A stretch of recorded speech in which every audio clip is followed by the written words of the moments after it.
Hello and welcome to the Flutter course. In this video, we are going to talk about widgets, the basic building blocks of the Flutter.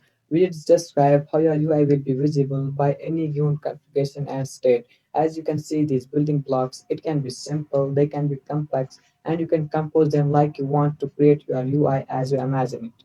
There are many great widgets that you can use to compose your UI. For example, text widgets for texts, rows and columns for layouts. Mix and match the widgets to create your own UI. If you want a button, there is a widget for that, and need a list, there is a widget for that too.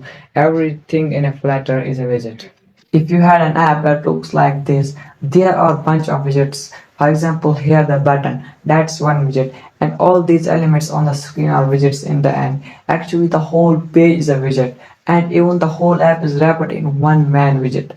A widget, as you will see throughout this course, is just a code snippet, an instruction that you place in your code. Something like please render a button here. That's a widget. It is as simple as that.